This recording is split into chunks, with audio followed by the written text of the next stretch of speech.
Thank you everyone for joining webinar 3 of the Bilingual Revolution.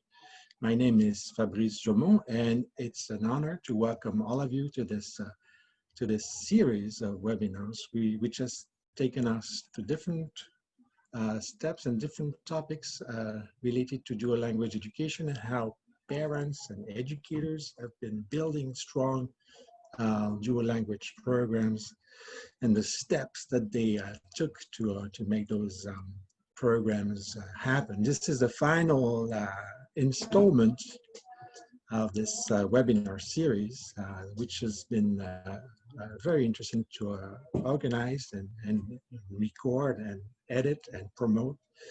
Hopefully, many more people will join this revolution. I have here with me a number of actors very involved in this field, and I will let them introduce themselves in no particular order other than my screen here.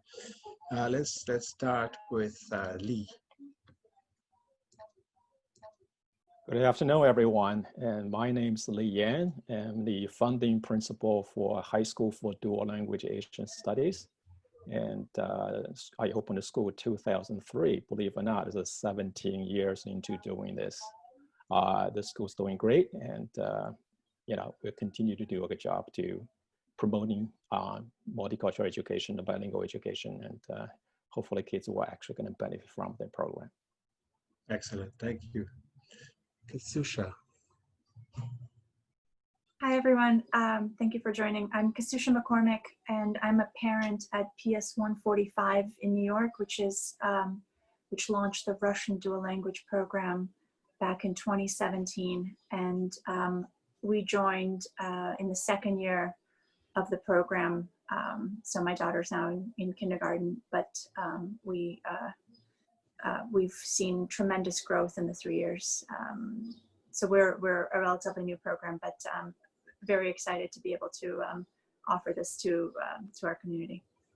Excellent, thank you. Anjay. Unmute your mic first. Anjay. All right. We can hear you. There we go. Yeah. Okay. Okay. My name is Anjay Chertos. I live in New York. I'm filmmaker. I'm not teacher. I don't have any experience with education, but we as a foundation try to help to create how much Polish-English dual language program in New York City in the area. We're doing this for a few years, and actually we have from now only 3 programs like this, and we're still working. We're hoping soon will be more. Okay, thank you. Andre, if you can, see if you can fix your mic or get a closer mic, because we can't hear you very well. Right now? It's better? It will be better, yeah. Thank you. Now it's better, yes? Okay. Yeah, a little better, yeah. Yeah. Okay. Agnes.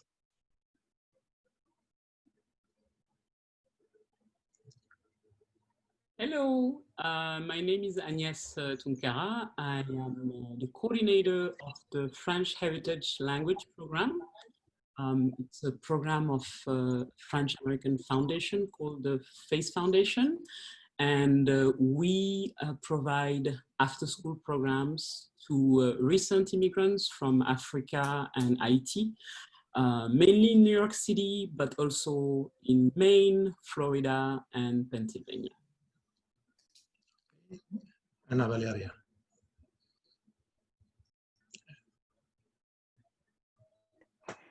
Hi everyone. I am Anna Valeria Guazzieri. I work for the Italian Consulate. I am an educator. I run the education office.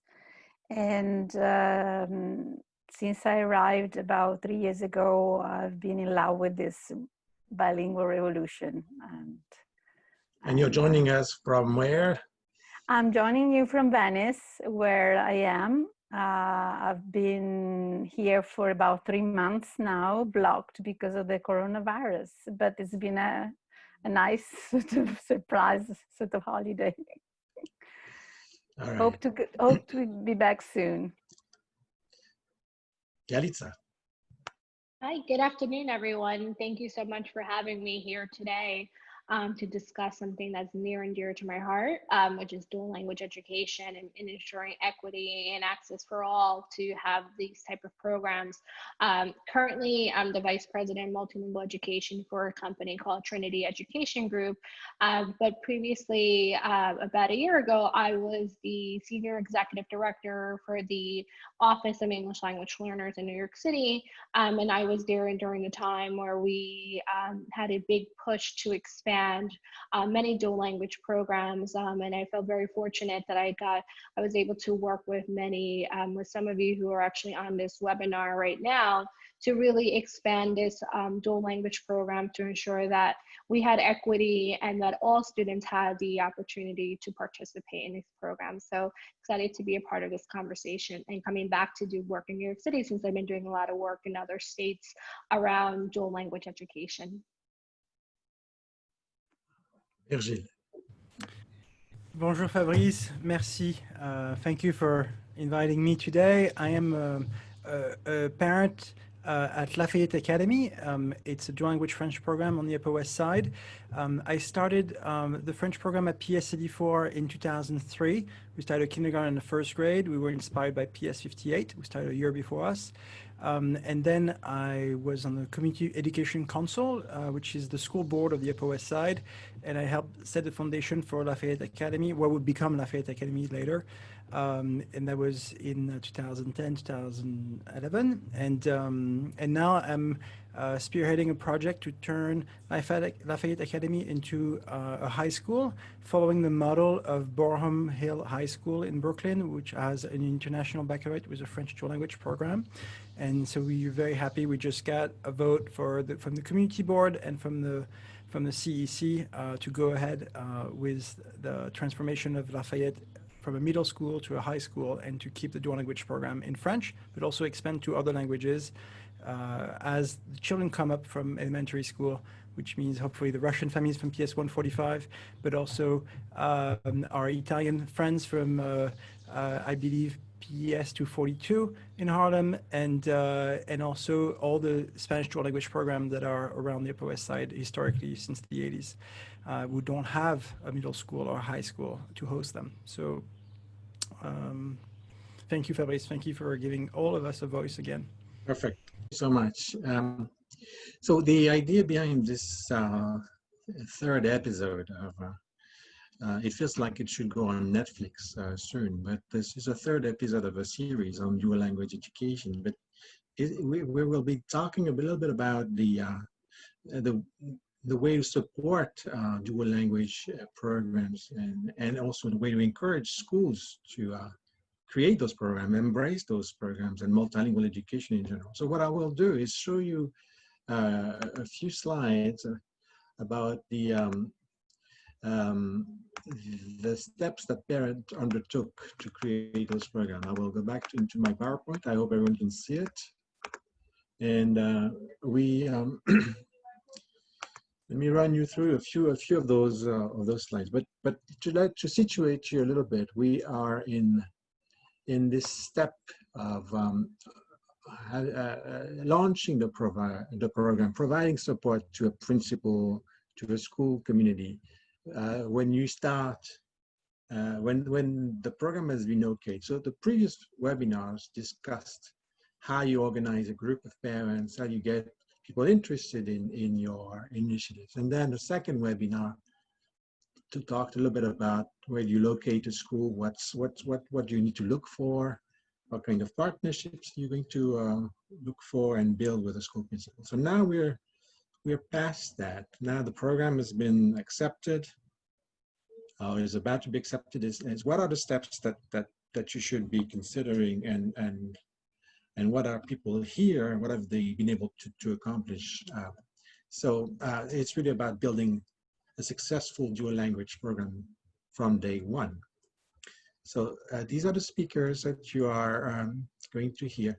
And this is the format that I decided to present for this webinar. So you'll have a panel after my presentation, and then we'll take questions from everyone after that. So these are some of the questions that that we were considering for this panel. Is how can parents make a difference by supporting the programs and these programs in their communities? How can they continue to support a school once the school has said, yes, we'll take your program, we'll create it with you? Of course, there are questions related to recruiting families. How do you do that? How do you get your message out to the larger community, and how you keep on doing that? How do you also maneuver the shifting of culture in the school, and that obviously will reshape the school community? Of course, we want to know more about the community leaders here in the room, and the funders and the partners, and how together they play a part in supporting schools, but also in supporting dual language and multilingual education in general. So of course, we also want to convince many people out there who are thinking about it. We want them to embrace these ideas. We want to give them the best advice and lessons learned, and we want to make sure that other cities, other countries embrace this education. So the this is the various the diagram that I wanted to show you. Is just to do that. There are two main categories, two main steps. Promoting the program and supporting the principal in the school. So this is little subcategories of how to organize parents through information meetings and through inviting teachers and other parents to visit the schools, and how to encourage also the parents to visit and enjoy and embrace what you're putting together for the school, so that later on they either become parents of the schools or support your programs. You also need to consider how to support the principal, which is key. Now there's a trust to be built between the initiators of those programs and the principals when this is coming from parents. Sometimes, and you'll hear an example, sometimes principals come with these projects and they need to convince parents, which is the other way around. But still, there are many steps to undertake, such as supporting the vision of the principal, so finding resources and funds, helping with hiring teachers, and also learning. This is an ongoing learning program. But you need to, as parents, particularly when you have brought this idea forward and were able to convince people, you need to continue this work for a while, so that you secure enough parents to, on the day when school starts, you need to have all these families there, actually. And there are stories where people had a large number of parents interested in this initiative, and unfortunately on D-Day they lost half the children. So this is something to bear in mind. This is never done. This is never finished.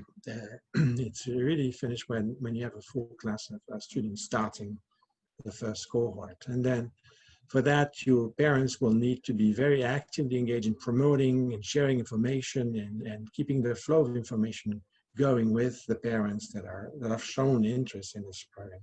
There are other ways of doing this.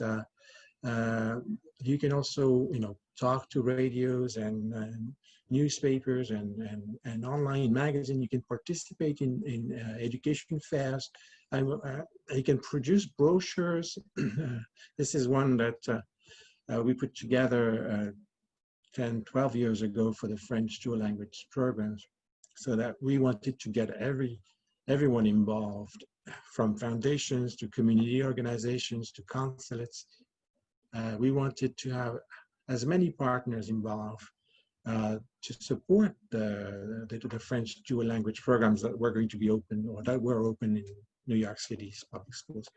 But there are other ways. This is an example of a bilingual fair which has been going on for the last 6 years, where we invite dual language programs, public schools, private schools, charter schools, all sorts of schools with a dual language programs or with a multilingual programs to present and showcase their work. And these are good ways to get parents interested. It's also a good way to find teachers. Now there are other things to bear in mind, because in places like New York City, it's also about being able to raise funds, and you need to find people who will help you. And for that, you need to organize the nice events and send letters of appeal, trying to get donations from people so that you can support your classrooms, your school can support its library, you can acquire new books, you can support the school at large, because what's important is whatever money you're able to raise for the school has to go to the entire school. You don't want to create a bubble within the school. You want to make sure it's equitable, that everyone gains from hosting a dual language program. Some of the funds will be necessary to hire experts, consultants, and develop a curriculum. So many examples here, and I'm showing you the picture of the Japanese dual language program in Bushwick, Brooklyn, which was organized successfully between a group of parents and educators. And here in the picture, Japan's First Lady visited the school in Bushwick and gave $30,000 to buy books for the children. So this is an example of the kinds of things that people have come up with, and many communities come with either the consulates are playing a role, or foundations are playing a role, vendors, or publishers. All these people are contributing somehow to the success of the program. And of course, there's all this aspect about writing grant proposals that will target either the Department of Education or the districts or the federal agencies and so forth. Okay. Next is a very critical element. It's about supporting the principal, particularly when you created those programs, but you need to make sure that everything you'll do will be in support of the principal, from finding teachers. This is key. This is actually the most difficult element of this bilingual revolution, is finding those teachers, qualified, certified teachers. They're hard to come by, and you need to find them, hire them, attract them, and also for some you need to translate what they say, because sometimes principals don't speak the language, although it is expected that the teachers will be bilingual. But it's still important for parents to be able to judge the level of the language level of these teachers, and this is ways which parents have been helpful. Parents were also very involved in researching books, bringing books from various countries in their suitcases, and then ordering books and contacting vendors from other countries. So these are ways where parents can support the schools and the principals, not just with resources, with human resources and recruitment, but also in translating and interpreting as often as possible. So I'll show you a couple of quick videos of, one is from a principal and another from a parent, and they will share some of the tips and lessons learned. Here we go with the first one.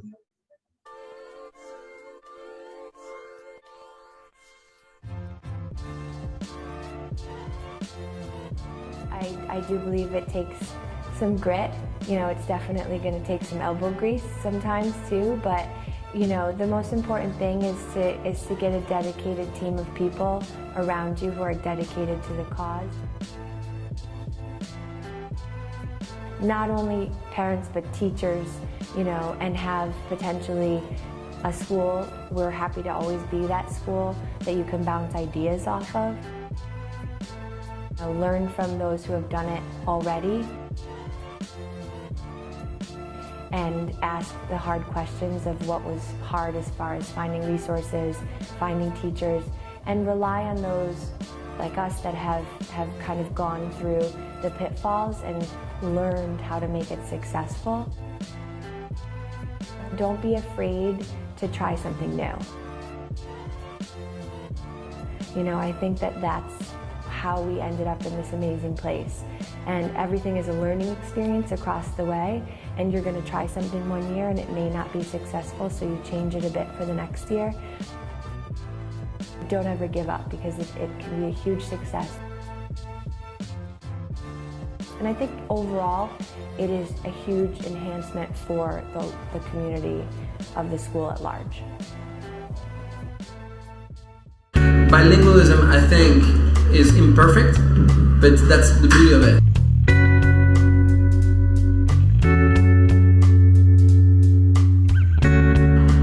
Be open-minded. Be aware that you're not going to bring friends into a US classroom, and you shouldn't try to do that. You should add French to the classroom. This program should be something that opens and not recreate. So really open, like, new perspective. And so apart from that, be committed, be trustful. Like, you have to trust the school. You have to try, and you cannot always try to micromanage it. You have to let the school do its own job, because for the school it's a huge, huge commitment. And you have to be also aware of how difficult it might be to find some teachers. And you have to be able to help the school, provide books, you know. It's really solidarity with the school, more than anything.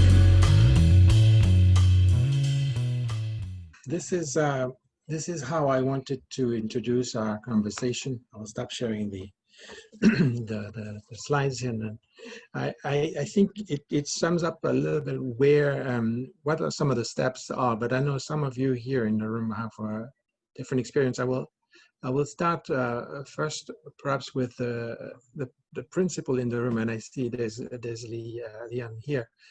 If this resonates a little bit with your experience and how parents and your partnerships with the parents, and then after that we'll go to Yalitza.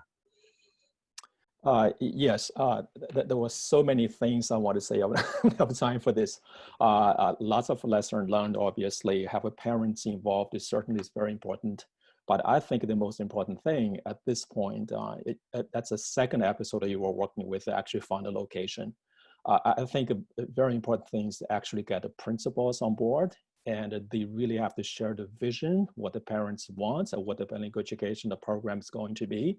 Because just by fundraising some money, and I'm a high school principal, and probably is not enough for that. And the principal has to be really committed to do this, and really find resources within the school community actually supporting the program.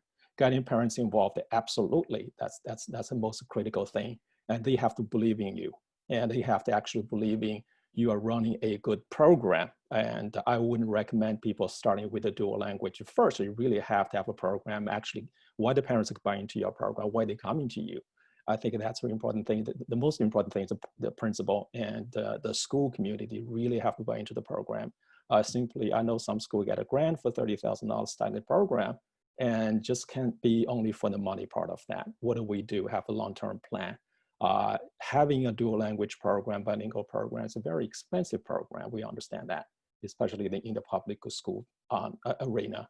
And you really have the committee to do that. And that's, in a way, it's enriched program. And you may not be getting separate funding for that. You really have to come out of very creative ways of doing this.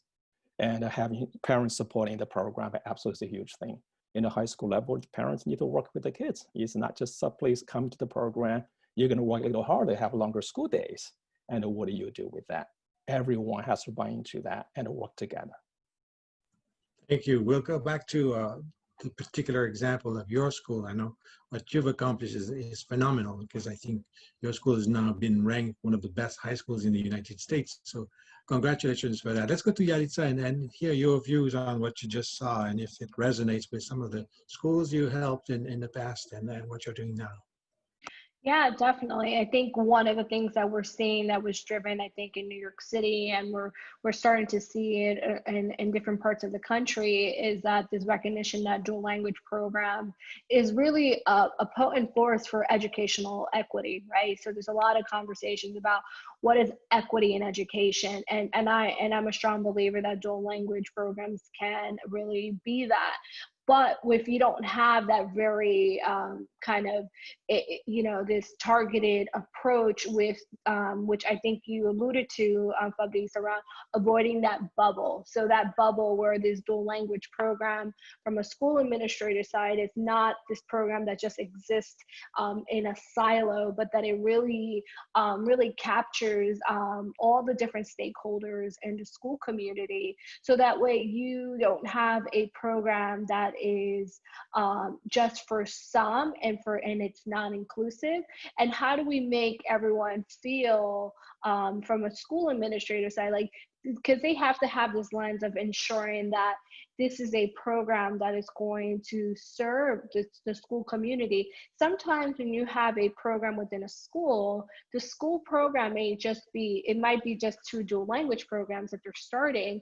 But how do we make sure that all the other students who may not be participating, not see it as, oh, it's that separate program, but that they see that this is a part of the fabric of the school community. So this is why it's so important. And in the work that I did in New York City, with my colleagues, and the work that I'm doing currently, that we really talk about how do we make this where that all stakeholders are heard, and also that they feel like they have a voice, and that there's not this exclusivity in regards to we're selecting this language over this language. So I do think that there is a great opportunity for us to engage with our school leaders, and also recognizing that there are some gaps, but how can you really work together? And this is really, really critical in order to have a sustainable program. Because one of the things that I have seen in my experience is that as quickly as you open up a dual language program, and if you don't have all the different stakeholders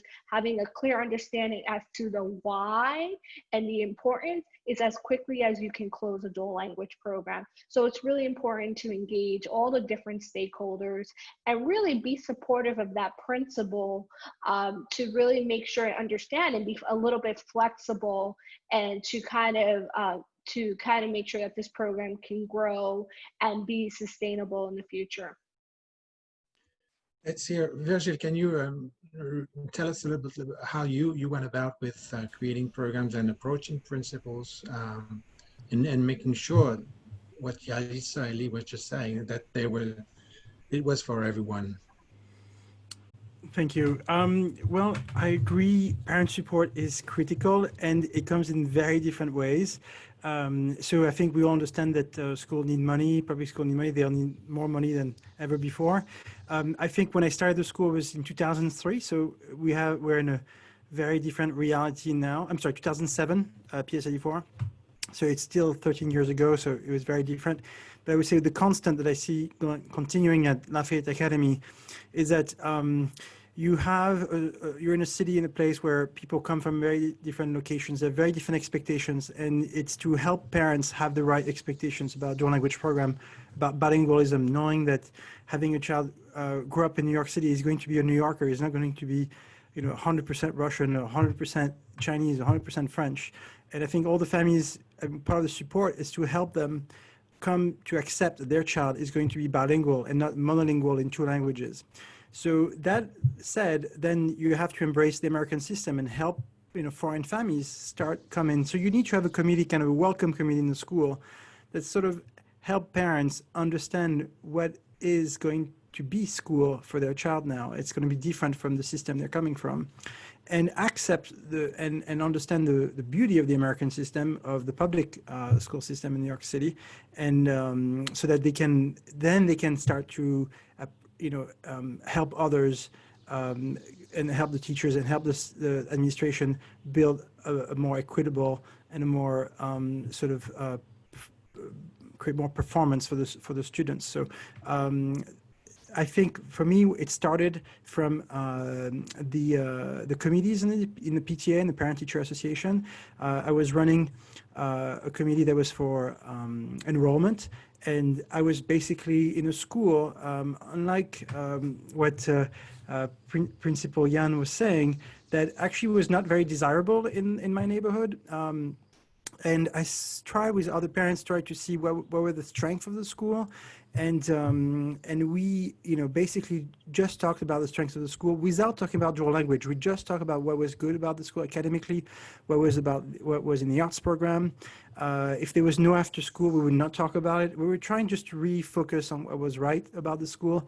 And then we try to address, I would say, more as the insider of the school, all the areas that we knew we were competing with other public schools in the neighborhood. And it took years, but we completely transformed PS84 that way.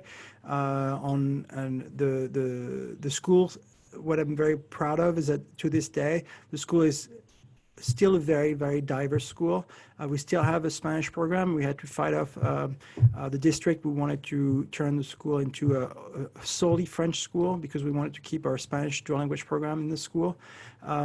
Because we had communicated from the beginning to all the incoming French families and American families who were coming for the dual language French program, that the reason why we were there was thanks to the Spanish program. And it was the culture of the Spanish program that helped build this culture of the French program. And for our students, it was that diversity that was exciting for them. My sons were excited to come home and have learned music thanks to a Cuban teacher. And then they would speak some Spanish, and everything was seamless. And I think what's been a struggle and what's been the success of the school is that to being able to keep this diversity, not just the cultural diversity, but also socio-economical diversity of the school.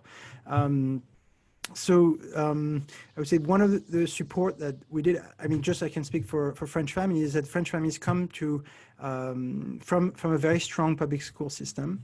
And so I've been sort of shielding the principal from, I would say, sort of negativity of incoming families who were not yet aware of what were the strengths and the weaknesses of the American system. And I think it's true for a lot of expats families. They need to be sort of, hold by the hand, and you need to protect the staff and the teachers and the principal from too much negativity because they have so much to do already. So many other issues they have to care about. And so you really want the dual language just to be seamless. You want them to focus on other instruction, English, math, history, and the dual language should become, not just the sole purpose of the school. It has just to be part of a great school. And because language is just a means of communication, it's not an end in itself. And so just like English is, Spanish is, Chinese, Russian, French is just a way to communicate, and it should not be the end of all. So that would be, I would say, my first advice for new parents. Let's go to another French speaker in the room here. Agnes, I know you're also very engaged in the Francophone community, but tell us a little bit about your kids and your students and what they're hoping to gain from your program. Well, like I said at the beginning, we are mainly serving students after school, but this is a huge proportion of the student population in New York City. There are thousands of French-speaking students in New York City public school. The students we are working with are coming from Africa and Haiti. They've been in the country for less than 4 years. So they all speak French because they're coming from French-speaking system. And they arrive here and all of a sudden they do not have any opportunity to keep that bilingualism. So that's when we come in and try to maintain the bilingualism and give them opportunity and try to make French an asset for them through the French AP and just keeping this this bilingualism. So, you know, coming back to what we're talking about today, I guess what our program is doing is kind of building awareness and demonstrating the needs, because by serving hundreds of students, we are also saying, yes, that there is definitely a potential for more French-speaking high school in New York City, because we do have the kids here and, you know, they already speak French. And you're responding to the needs and trying to make people understand what these needs are. And I know here we have Anje and Kasusha, who are really, they were successful in showing the needs of their communities. The same thing with Anna Valeria in the Italian program. And they were successful in creating dual language programs, which were not necessarily a given. Anje, I know you also have a foundation, you also make great videos, but you are an advocate of Polish dual language program. Actually, if you allow me, I want to share a quick, I know it's a surprise for him, but a quick message with the videos that he's put together recently showing dual language programs in Polish dual language education. Nowy Jork to nie tylko finansowa stolica świata i turystyczna atrakcja. Jest on też miejscem edukacyjnej rewolucji, która 3 lata temu objęła polonijną społeczność. W tym programie opowiemy, czym jest i jak powstawał pierwszy polsko-angielski program nauczania w publicznej szkole w Nowym Jorku. O jego zaletach i skuteczności opowiadać będą rodzice, pedagodzy oraz eksperci od spraw dwujęzyczności.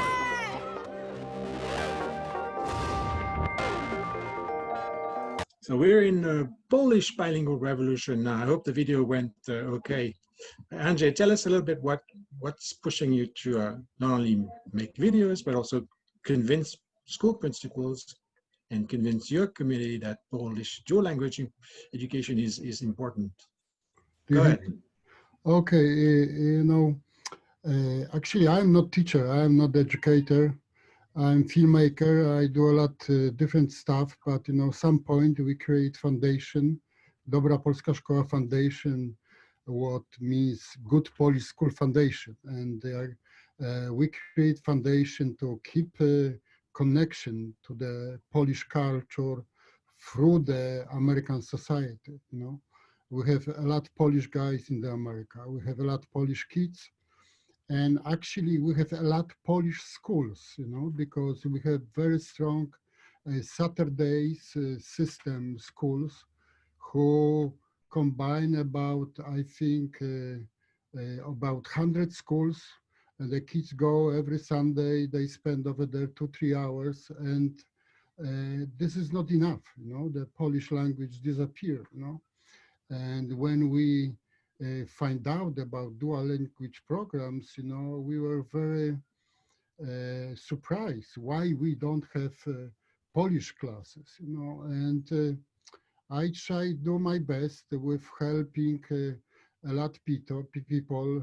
One of them was Cindy Felix, who she helped us create a program in PS71, but this is already 6 years and we have only 3 programs. I don't feel I'm very successful on this way. And I think because we have a lot pushback, actually, I don't know why people don't absorb information, you know. They still believing in the manual English, the best for the kids, and they try, I do calling next movie, next meeting, next outreach to the Polish guys, and I hope in some point we have more of the success in this way.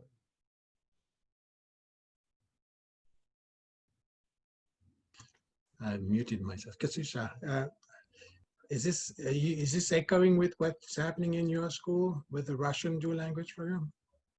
I think I think we've been more successful than we expected since launching in 2017. I think that at first no one really knew how much demand there would be, because while there are a lot of Russians, both on the Upper West, Russian speakers, both on the Upper West Side and throughout Manhattan and beyond. You know, we weren't sure how much demand there would be. You know, people, they look at private schools, they look at Success Academy, they looked at Gifted and Talented. They, I think a lot of the families try, you know, have a lot of choices. And so if they're choosing our program, it's because they really feel like it's the best.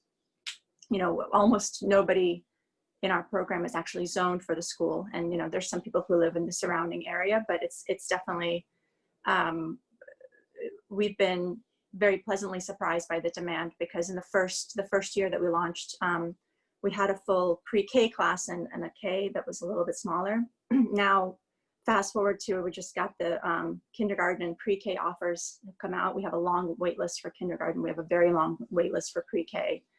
And we have families coming from, we're gonna have a family commuting from Riverdale every day in the fall. We have a family that's coming from Williamsburg and Brooklyn. So this is, you know, we're talking an hour, for those who are outside New York, this is an hour-plus commute that people are making because they really wanna be in our program. But, you know, to Andre's point in terms of, it's as much as, you know, if you're a parent or an administrator in the school and you feel like it's such a fantastic program, it's as much as that you want that to be true for everyone, it has to be a certain type of family that wants this. And it is a family that really values the importance of that bilingual education. And Andre, you're right. There are some families who they lose the language in a generation and they don't feel like they're missing anything. And it's that kind of family is very difficult to persuade. But if it's a family that really has been, you know, working with their young child and kind of swimming upstream and really encouraging the exposure to the second language, whether it's through contact with grandparents, going to little, you know, classes, etc. And then the selling point of having it be part of the core school program, as opposed to just a couple hours on a Saturday, is that you have that community of peers that develops. And then, of course, as they get older, the promise that once they get to middle school and beyond, they'll actually be able to access the incredible Russian literary tradition. That's really the, you know, I think that's what sustains a lot of the parents, is that you can hope that they have a strong enough language that they can actually use it for, you know, adult academic reading, thinking, writing. And Valeria, did you get some of the pushbacks for the Italian dual language programs you're supporting with Consulate? Tell us a little bit about the Consulate's involvement in dual language education. Yes. Well, first of all, I want to say that parents were instrumental to the launch of the program, and they were instrumental to the first phases. And they are still instrumental in their maintenance and in the initial development. I'm talking about PS242, which is the dual language in Manhattan. There is another dual language which has recently been officialized as dual language, which was an enrichment program, that's South Brooklyn, PS 112. So in spite of the numerous Italian-American community in New York City, there are only 2 public dual language schools, and they're both very recent. And this is because of a series of historical reasons that I'm not going to go into now. But I think that as you underlined and in the previous very interesting webinars, it is a bottom-up approach, but you have to have also the in order to succeed, you have to go up to the political spheres, to the circles of power, and perhaps that was not done in the past. So that's why there are no more than just 2 dual language programs. So what was the role of the Italian Consulate in these recent years? to stand by these parents, to recognize their needs, to fight alongside with them. We offered the space in the consulate in the Italian Culture Institute to organize meetings, to present, that was done very recently, a translation of the Rivoluzione Bilingue into Italian, the book by Fabrice, and also to use our social media to publicize the school. And on top of that, I went to the school almost every week to meet parents, prospective parents, to talk to them, to support the principal. We are right at the beginning of this adventure, and this is for the Manhattan School, whereas the Brooklyn School is already has been going on for 5 years, and it's rather solid. And we hope that in the future something else will develop there, maybe a middle school.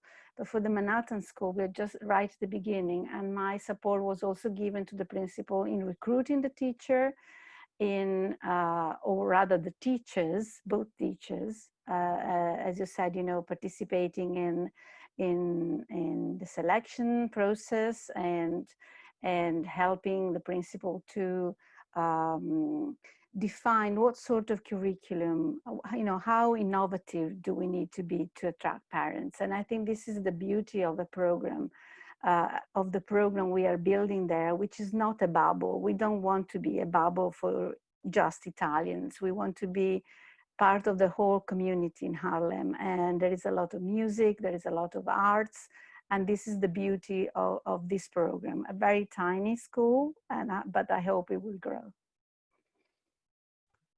Let's go back to Principal Yan Lee, because you had to do a whole lot of convincing at the beginning, although you started with the project and went out and talked to parents. How was that? And then what did it bring to your school eventually? How did it transform the culture in your school? Yeah, someone just come back to the parent just mentioned about before, and in terms of what the parents can do to help the school. I just want to make a comment on that. I think, yeah, the parents shouldn't be just in the school for the dual language program, and parents shouldn't be there to make the school a better school. And that coming back to what we have been doing when I first started over the school, 2003, I had a very hard time convincing parents to send the kids to me. And regardless of dual language, not dual language, just don't want to send the kids over to me. They would say, you're a brand new school. What do I know? I don't know anything about you. Why I'm sending kids to your school? So from the very beginning, we're very clear. And in order for us to have any kind of program to be successful, the school has to be a good school, has to be very strong academically to attract the parents into the school. That's how we have started doing that. First year's a little difficult, second year's a little difficult, 4 years later, and that turned around. And people started recognizing this is a good school. And by having that, then you start to introduce the dual language program into school. We always a dual language, but we never focused on very beginning. We are dual language into the language thing. You don't want to do that.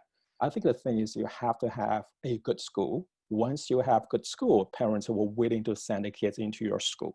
And also with dual language, English, Mandarin, Chinese, at this point, and the people coming to our program, students, we have a 30% of incoming population. Actually, they are non-Chinese speaking kids at all.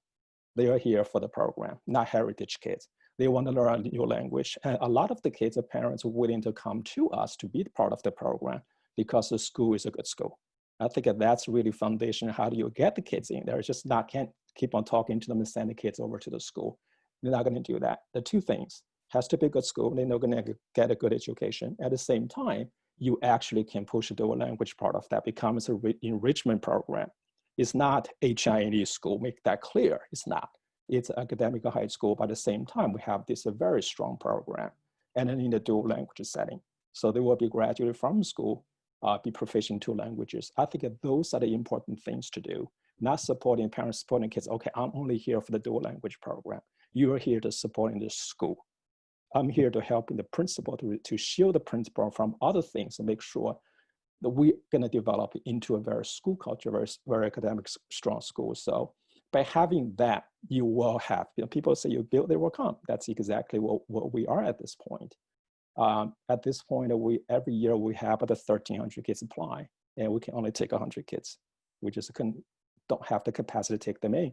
They are here because of the reputation. They are here because they know the kids can trust us to have a good education. They are here because they know this is a safe school. They will learn. They will be prepared for the future, not only for the language part, but for something else. They can actually really trust us. I think that's the key to actually not only build a dual language school and keep the language school going. And it's important. It's actually help each other. I think if you overly focus on the dual language part at the very beginning, you're probably going to have a lot of convincing things to do. And once you have a reputation, you establish a good school, I think everything else becomes very easy. Yeah, let's go a little bit to your experience with a number of schools where you have to convince parents. Who needs to be convincing? Either principals need to be convinced, or sometimes parents need to be convinced that this is good for their children. Can you talk a little bit about that aspect with the schools that you've helped in the past? Yeah, so I think it's a combination. So in the work that we did from the central office, from New York City's Department of Education, I personally would meet with families that had an interest in opening up a dual language program.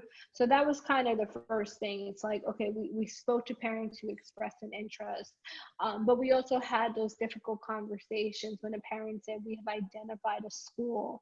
And we tried to say, okay, so here we leveraged this energy of group of families who were eager, willing to step up and really make an impact and want to see dual language education happen. But it really required us to be very strategic as to where we would position those programs. So the first step for us is say, we hear you, because I'm a believer and I believe in dual language education, but we want to make sure that this is going to be set up for success.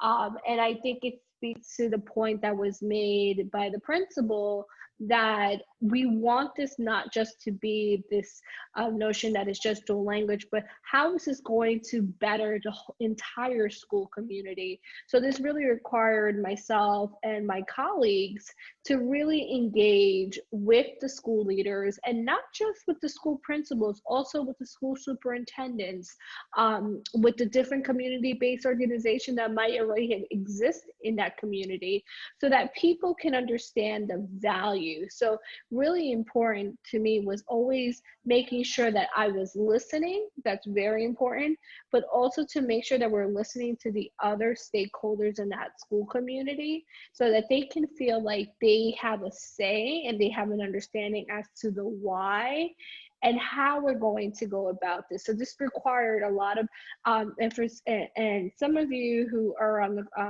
who are panelists, some of you I've worked with, and that's been my approach, is I want to hear from you. I want to understand why. I want to look at from a district administrator, I want to look at the data. I want to say, is this going to be set up for success? Is the principal in a position to take on this type of program? And if they are, wonderful, but how do we make sure that when we're planning these programs within a school building, that we do not just think in saying, okay, we're going to worry about kindergarten, pre-K, but what's the long-term plan? How do we think about this when we're planning and thinking, and this is really more on the district administrator side, is how do we make sure that if that child enters an elementary school with a dual language program, how do we ultimately get them to that seal of biliteracy, which is the high school piece? So there's steps in this where we have to think about, what is the potential of middle school? Where is the high school? Where is that trajectory? What does that look like? So it does require parents to be fully aware of this, and also to have those sometimes difficult conversations with families and to be very transparent, so that people can know why we're doing this and why we're moving in this direction.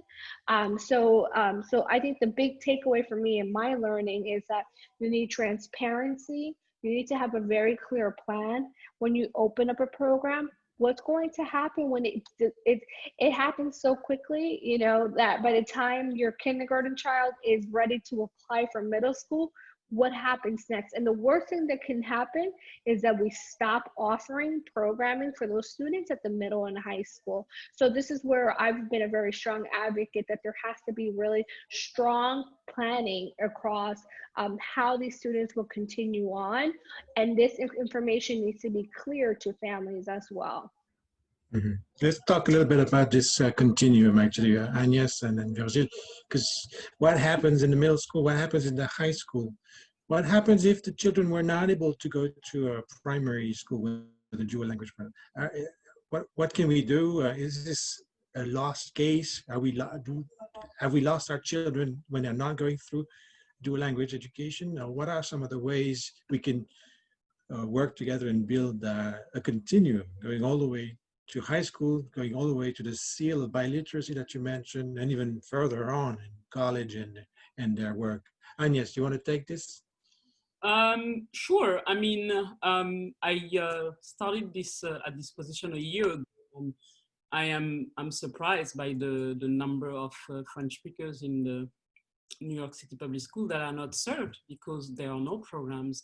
And I'm saying that especially because we're working with high schoolers, and you know, two of the panelists mentioned the lack of dual French language program in the middle and high school.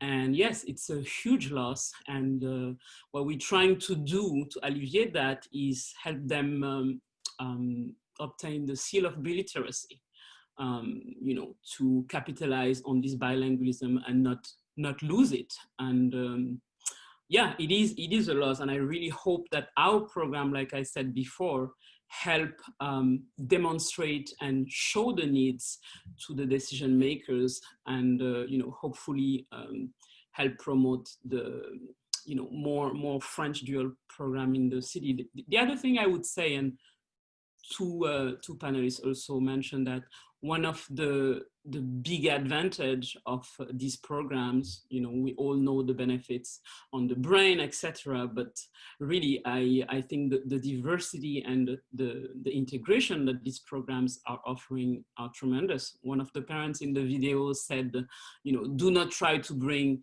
France to the US when you're building this dual language program. Our program are really showing that the French language is not just France and Paris, you know. Our students come from West Africa and Haiti. The Francophone world is huge. It's a very diverse place. And the few programs I visited in the city, the dual language program, the diversity, not only racial, but socioeconomic, is unmatched in other public schools. So that's another reason why we should promote these programs, because they really help us mutual understanding that you've been talking about a lot. Virgile, you're trying to build a continuum as well, all the way to high school. So what were the hurdles? What needs to be done in terms of convincing parents, but also educators into creating that continuum? And what steps did you take? So I think that well, the hurdle right now that we have on the Upper West Side is space. We need first to find more space. I think in terms of the community at large of the Upper West Side, we need more high school on the Upper West Side. So they would take any high school, but more specific to our children, I think, because that's one thing that sometimes we adults, we forget to do, whether we are teachers, parents, or administrators. We forget to really look at education from the children's standpoint. And so if we start raising children in elementary school bilingually, that also means they're being raised biculturally. And so by the time they get to middle school, if you don't continue, they're going to lose all this benefit. and they're going to feel left out in the American school where they will go. They need to keep that community, and they need to keep that open-mindedness from the teachers and the staff and everyone in the school to continue with them. Otherwise, emotionally, it's a very hard transition to a more regular system. And that's true also for college, because as tests becomes more proponent, the children want to do well on the test, and all the tests are given only in English. There's no test in the target language, and which is maybe not the way actually university are going to recruit at the end. But if they know they have to do very well on their SATs, then they're going to focus on English and forget about the target language. So the hurdle I have is really that I would say in New York City, you need to have a lot of students interested in order to sustain financially the schools. So you need to have a lot of families committed. So as you go up in elementary school, as we all know, there is attrition. So there's less students ready for middle school. That said, now I would say thanks to your work, Fabrice, there's more and more students interested for middle school. So now the middle school are being overcrowded. And now there's more and more interest coming to high school. So we need now to have the DOE respond to this need. And I think in particular in Manhattan now, there's a clear need, close to PS84, close to the charter school in Harlem, something that can bring those two communities together and help the student continue their education so that they can apply to college and they can continue for the rest of their life to be bilingual, bicultural, and that their achievements are being rewarded, that they feel that hanging out with friends in their target language to learn the music of that country, the culture of that country is valued, that it actually serves them when they write essays for college, that it actually is something they're going to need when they go to the professional world, and not just with their family. And so that they value the language also economically and for their success. I think when we were in elementary school, we were all thinking about our grandparents and our cousins. And as the kids grow up, if they only evolve in sort of fully Anglophone American environment, they sort of lose the connection, the efficiency of having two languages or three languages. So they need to. It needs to be integrated into the education system, that if you start in elementary, it's going to go all the way up. It might not go in your neighborhood. My own son travels 2 hours a day to go to Brooklyn every day to continue his education in French. And I think that's wonderful he's able to do this. I hope that, for my second son, who is at Lafayette now, will be able to stay in the neighborhood and all his friends will be able to do the same. Susha, you wanted to react to it, what was said, but how is this done in your school in terms of continuum, and how do you project into the future for the Russian community as your kids are growing up, and then middle school becomes is in your sight, and then high school after that? What's in your plans? Yeah, absolutely. I think that it's to Yelitsa's point, like it's not just important from the point of view of the why a program should exist, but it's also very important for recruiting the families and sustaining demand, because people move neighborhoods and they settle down somewhere based on the expectation of where their kids can be for a number of years in the school. And so that's something that, when you're in the first or second or third year of a dual language program, it takes a lot of bravery from the parents to sort of take it year by year. Most parents, especially once they're in kindergarten, they really want to lock in for fifth grade. And then as you say, exactly, only a couple years after kindergarten, they're starting to think about middle school. So for us, the opportunity to potentially partner up with Lafayette Academy to create a middle and high school is both provides our parents a lot of comfort that there's a plan ahead, and it's tremendously important for retaining our Russian speaking families, but then the possibility of learning even more languages, of picking up a third language or a fourth language, whether that's Spanish or French or Italian, is that much more exciting. I think that when you are in New York or growing up in New York, you really do want to have that very strong foundation in your second language. And so you don't really want to introduce a third until probably third grade or so, at least based on my completely unscientific view. So for middle school, that becomes that much more important if you can be in a community of multicultural, multilingual peers. It doesn't necessarily have to be Russian, but if it's that same kind of value system. The other thing I wanted to mention in terms of what was said previously about making sure that the dual language program is not existing in a bubble and that it really creates a sense of community and improvement for the whole school. I think one of the things where we've gotten traction is, and we've started, our PTA has become more and more active. We've started some fundraising initiatives for the whole school. And one of the things that has been eye-opening for a lot of parents is that PS 145, where we're located, was a school that was massively under-enrolled due to, years of kind of vicious spiral type of factors.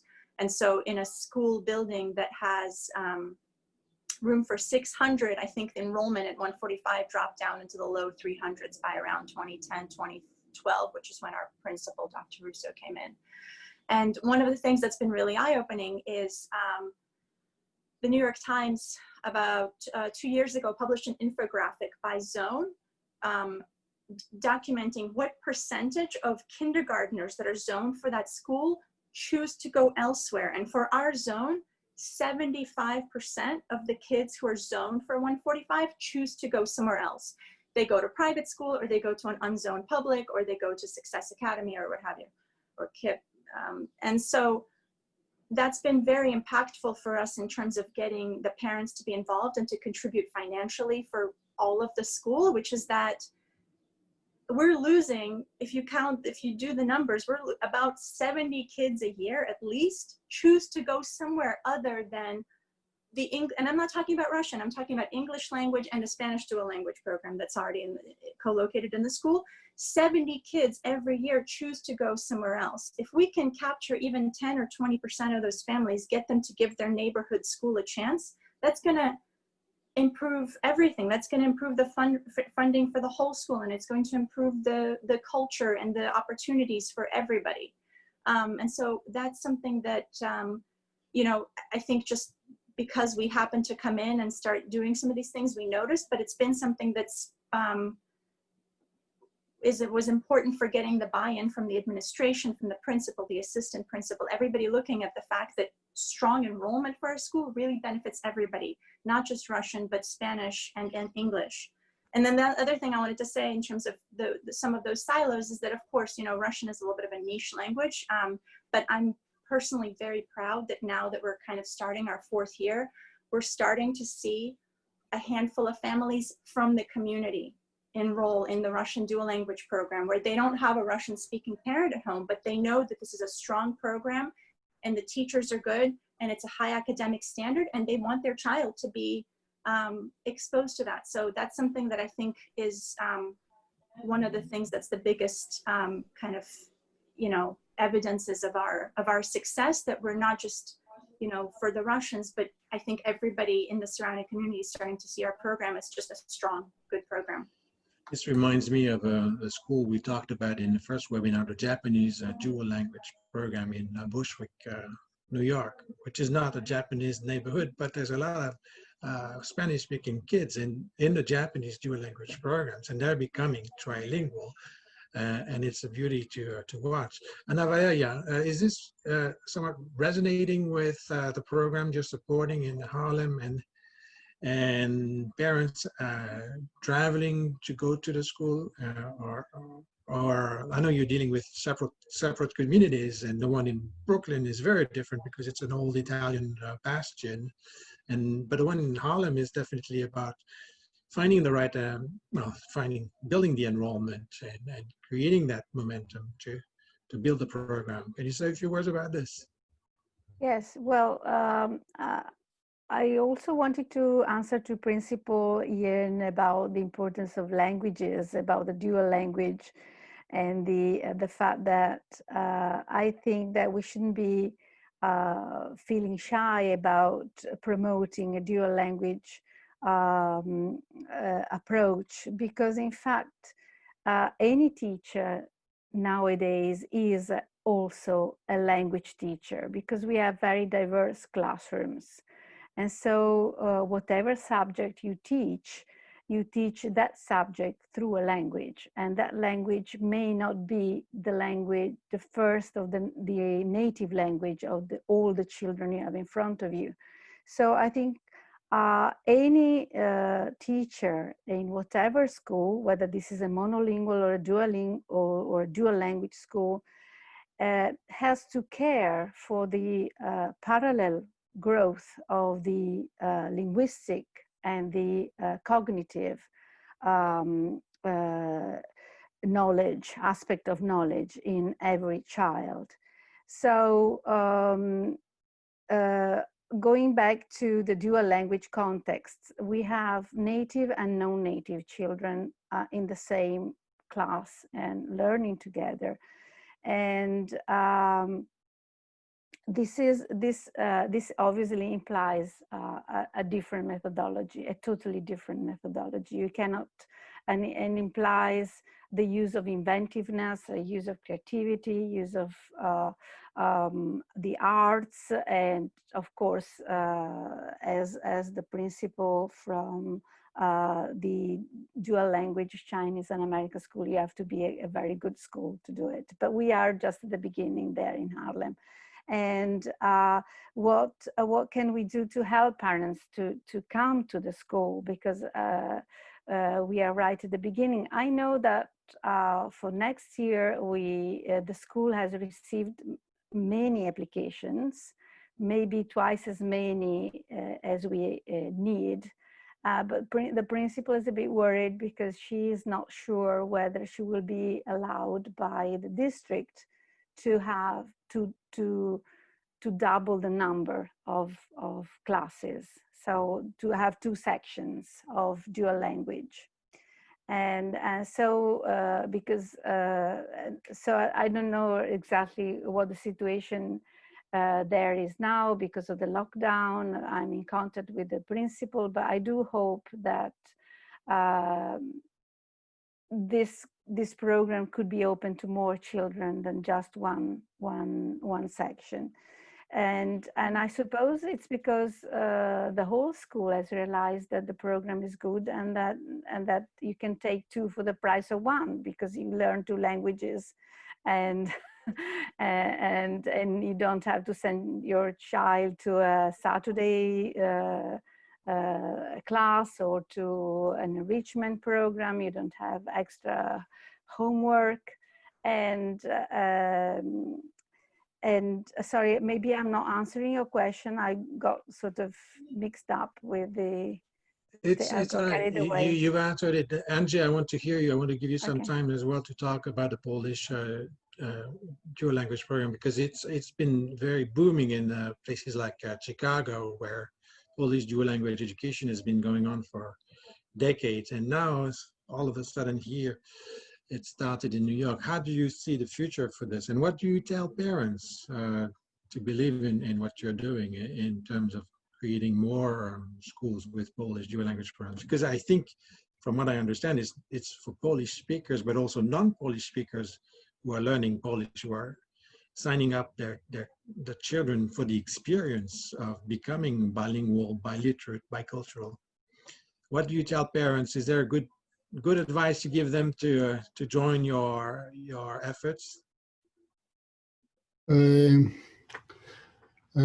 Always depends of the parents, but what I want to, I'm sorry, I don't want to answer exactly your question, but I want to say something about somebody mentioned about political support for the programs, you know, and I think this is very important. We were this year very lucky because we have actually in New York area, this is Maspet, Middle Village, Glendale, there are the thousands of the Poles live over here in the region, you know, and we get the big support from the Robert Holden, the councilman, who is like both hand on the helping to program. He connect us with the superintendent, and before on the lockdown, everything stopped, but we were on the way to the open actually programs in the few schools, you know. And this was big opportunity, and we start collect, make the list in the schools, and the parents start thinking about this, and everything stop. And we are like little in the air, because it's different things when this locked up, when this already established program in the school. It's different when you started, and I think I try to tell parents the one, for me, the most important point, This could be French, Russian, Japanese. Every of the language help kids to grow intellectually. They really help with education. And I believe the dual programs are the best education offer in the US. And because I'm not sure about the Polish parents really, they really want to best for the kids, yes? And they actually, 90% of them still thinking only English, English, English, at home, everywhere, It's no easy to change the mind, And even when I try to make the numbers, it's difficult. I tell you the truth, it's difficult, but I try to tell him, listen, whatever you think, this will be the best education for your kids, Why do want to try it? Before we go for one last round and ask everyone for their advice, feel free to ask questions in the chat room. I'll keep an eye on it. If you look on your Zoom screen, you have a chat box. You can type up your questions. This is for all the participants watching. But in a minute or so, let me go around and ask each panelist what's their advice. What advice would they give to either parents or educators considering these programs? Should they not do it? I would be surprised if you answer this.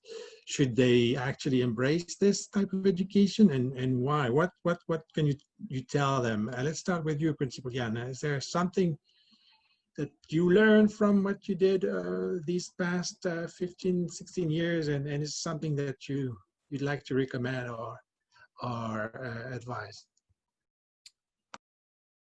Yes, for the educators and for the people working in the school as a principal, assistant principal, superintendent, I think the advice is if you decide to do this, you have to really believe in it, and don't sidetrack by funding for a year. I'm starting the program. Really think about the program. Think about the kids. As somebody mentioned that a dual language education or multicultural education is the best deal for the kids. I really truly believe in that. And living one language, someone said that you're going to set your life in the corridor, and living if two languages actually open all the doors. Absolutely, that's true. And so our kids will better prepare for that. And also for the educators, if you truly believe in this, starting doing this, be prepared for the hard work. And the hard work meaning many different fronts, many different ways. And as a principal, I understand, and just working from the budget part of view to supporting the program. And it's tremendous. And we get a regular funding as one else, but we have a dual language program. Everyone in the school is required to take a language for 4 years.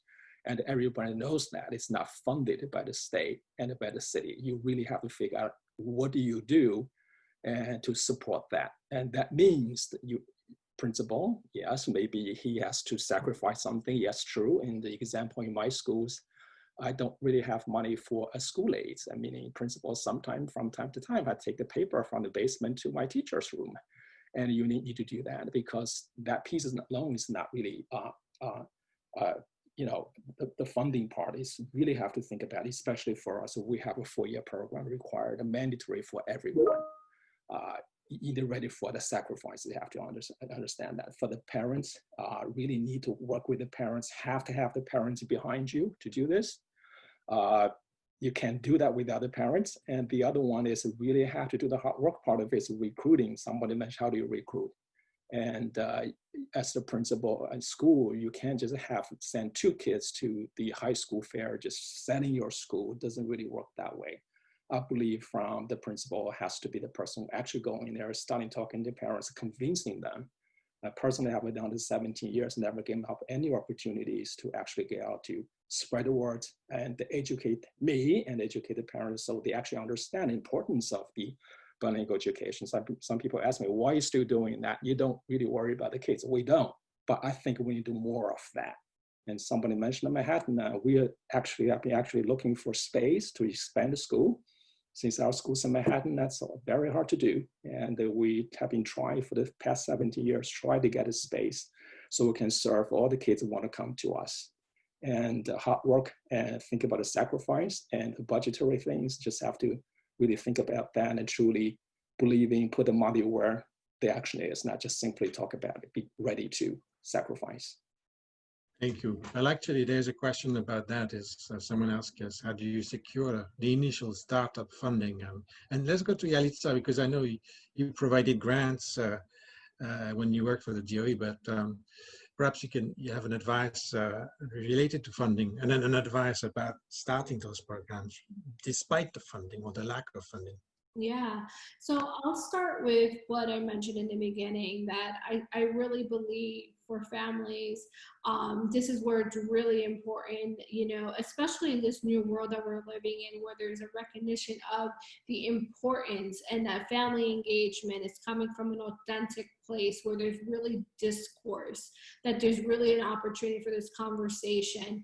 And so I really do think that when we think about dual language education, I'm a strong believer it's the potent force for educational equity in our school systems, not just in New York City, across the country from the work that I'm doing now. But that being said, it does require that all voices are heard. So from my experience that I have seen and have been a part of, is that it just required the families who had this interest to bring a language into a school building, they needed to have to show respect for the history of a particular school, to also understand the history of that community of a school where it's located, to be willing to listen to that, so that way that people can build a common understanding and build that bridge versus a barrier, to really understand that dual language education really is an equalizer, and it really can help to really, we talk a lot about in education, how do we close this achievement gap? How do we do this?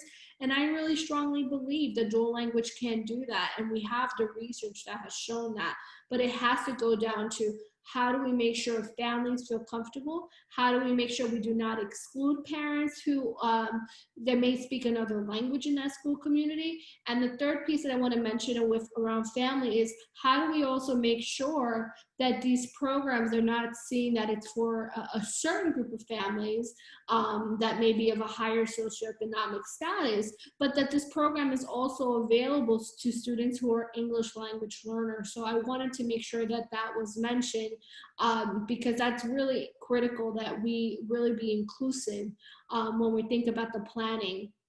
In regards to funding, funding is always very tricky. When I was there with my colleagues, what we would really try to do is look at the data, because it's very easy to fund programs and say, here's an application, fill it out, continue. But one of the things that we did in New York City, we said, we're going to not just change how we open up programs. And this is during the time that I was there. Things, of course, have changed since I've left. I'm not as familiar as to what the new policies are. But when I was there, the big thing for us is to make sure that we were looking at what the kind of like the materials, the resources, the actual funding formulas, because the funding formulas was really critical to try to say, hey, we understand that opening up a dual language program requires additional funding and a lot of supports. So that being said, so there was additional, while I was in New York City, there was a push to change the student funding formula to be inclusive, to try to ensure that there was more additional funding funding for dual language programs, but of course I know there's more work to be done in that area. And this is why it's so important to tap into some of these local community-based organizations. Same the work with, you know, the French Consulate, other consulates who have been really instrumental to support, because I think that's the other thing, is that there are a lot of great partners that are out there who are doing this work, including Fabrice and others that are advocating, but how do we leverage them also to help to support with the funding? And funding does not have to be monetarily, it can be funding in the sense of in-kind, providing books, resources, things that sometimes are difficult to get. So I think in all, it really requires to be very thoughtful in the planning. A lot of times I used to have families that would come to me and say, I want to open up this program in September, but there's a lot of steps and a lot of things we need to do in order to make sure that the planning is probably the most critical thing to make sure that, and the planning is not just saying, hey, we're starting a program. The planning really has to continue throughout once you implement the program, for opportunities to reflect and to refine what else we need to do to strengthen this program, to make sure we keep these students in the program. Because one of the things that we've learned, especially in elementary school, that once parents get to the testing grades, they get nervous and they say, I don't want my children in this program. And this is where we need to really lean into the research. There's research and data that shows us if we are committed to this program, students will do better than their monolingual peers. So there's a lot of work to do, but there requires a big commitment from everyone, from the school leaders to the parents coming together.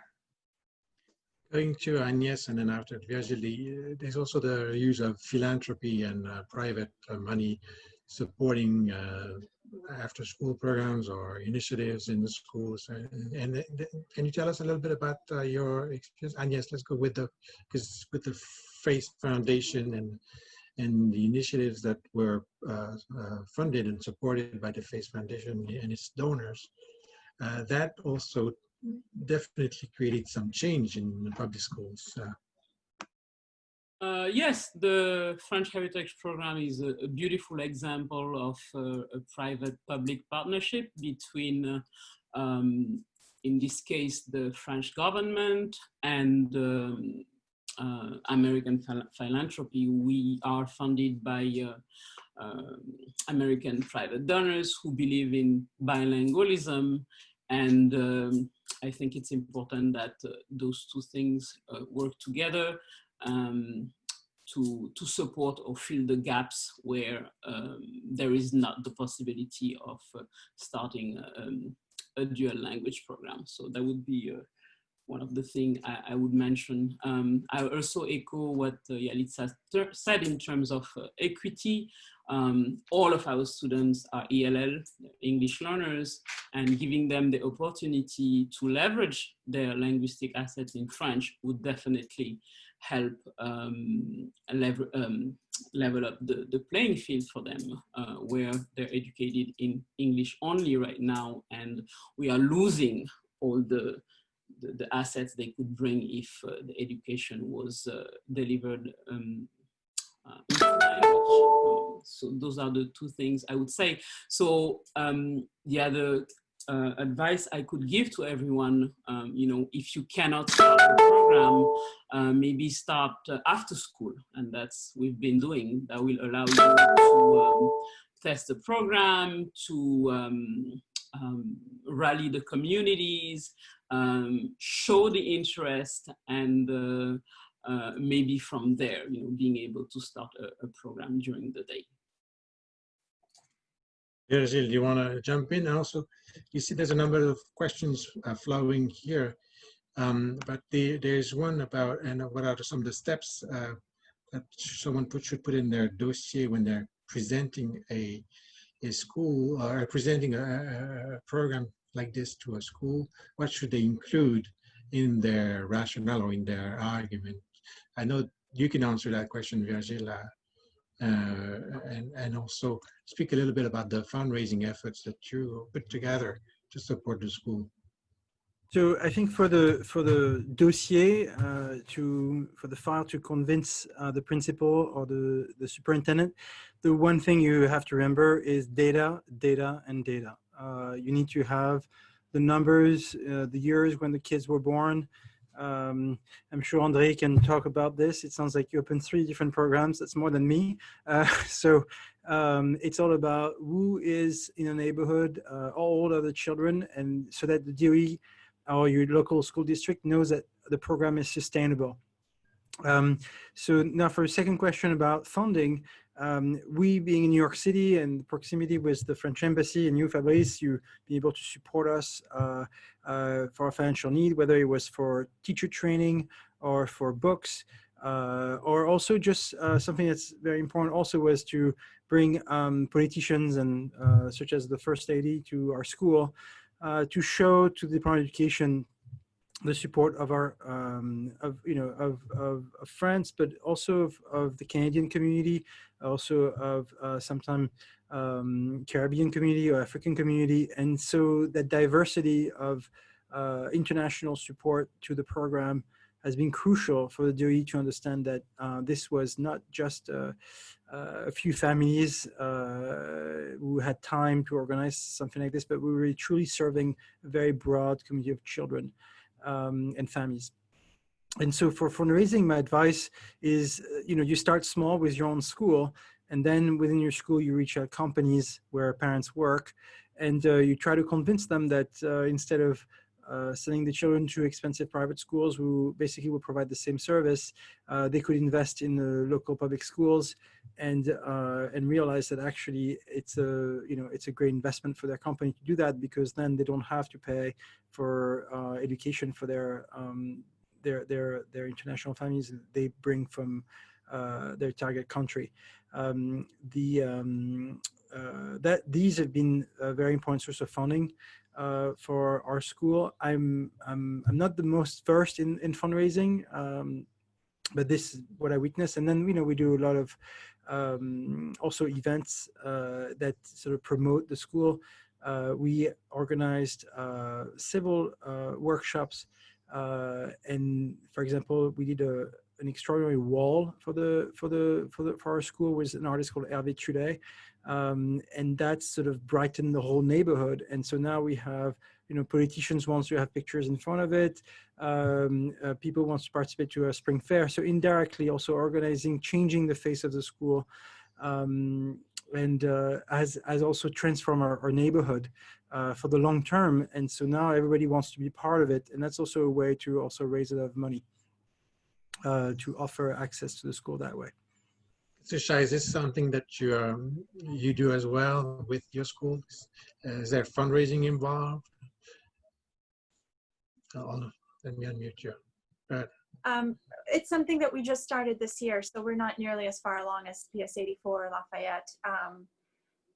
I think, that's something that is probably a ways away for us in terms of forming these relationships with corporations, et cetera. I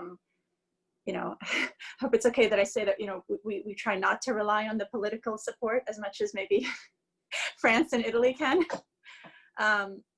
So it's really much more homegrown in terms of just raising money from the parents. And we just try to focus on what are things that would benefit every single child in the school. And in our case, that's lowering the student-teacher ratio through assistance, and also in curriculum math enrichment that we're offering to all the second and third graders starting in the fall, because that's really a very important point. When if you can't keep up with the grade level instruction in math, you'll fall off and you probably won't get back on. So those are very, very important years for all of our students.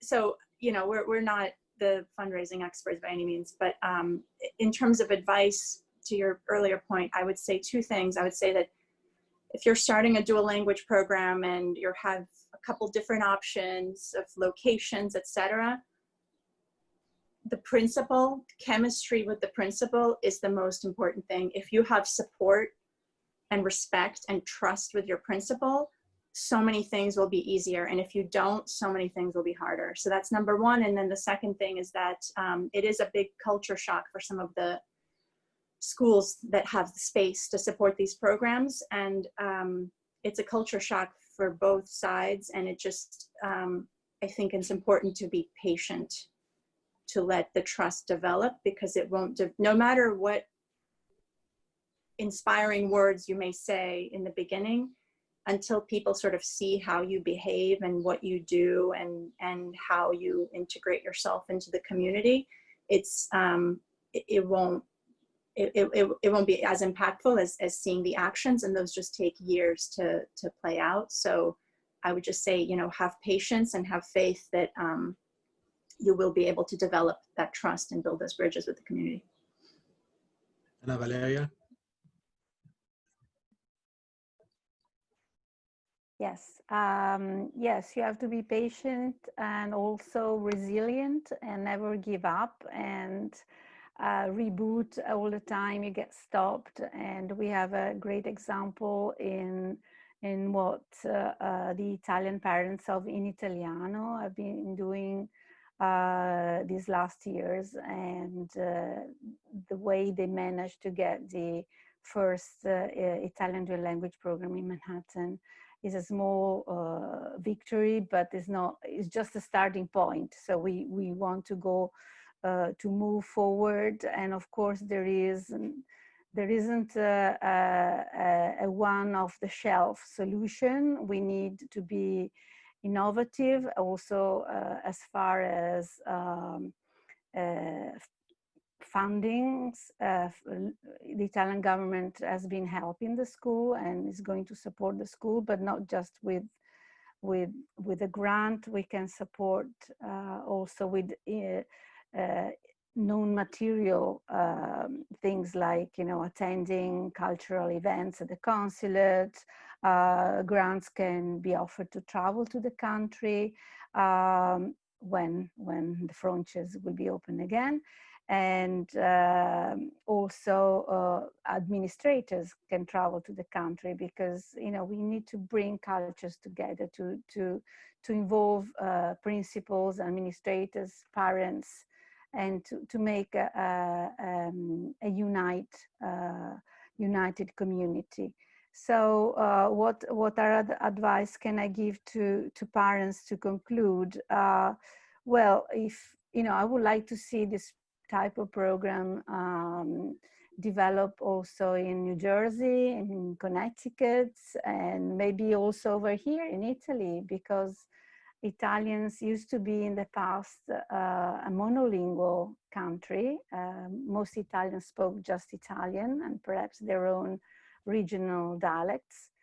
Nowadays, we've become a multicultural society, and we have so many different communities who speak different languages. We have Russian, we have Bangla, we have Romanian. So Fabrice, the floor will be yours when you come to Italy. You are most welcome. And we can continue over here. We need to make this global. Andrzej, do you want to say a few words to conclude? I know the Polish consulate has been very engaged recently, and then you even have banks, Polish banks or credit unions that are giving money to the school. You have an entire network of people giving money to the school. So, I try to get biggest support I can from the Polish government and from Polish media, and we have some support. The actually Polish consulate is very open for us and help with even the movies you show it. They are really helpful, and they start being more involved in the schools. For example, one of the consul went with me to the Long Island to Lindenhurst when we get new program, and I think with time will be better. I always hope for better, for something really like the Italian and French government, and I actually, when I talk to them, I give yours example, and we're far behind, but I hope we'll be better. We're learning from each other, and we're learning from you as well. So I want to thank you very much for your contributions individually and collectively, because It's really very great of you to come here, spend some time and share your thoughts all together. You are my heroes. I have to repeat this again and again and again, because what you're doing is truly revolutionary. You are fighting monolingualism in many, many ways. And I know people are watching us, but that's also a sign that this revolution will spread around the world, and we need this. So thank you so much. This is how we say thank you on Zoom. I figured out. We'll be recording and posting this video soon. So thank you for joining with the revolutionary people. Bye bye for now. Merci. Au revoir. Merci Fabrice. Merci. Au revoir. Thank you everyone. Thank you. Ciao. Au revoir. Thank you. Bye-bye.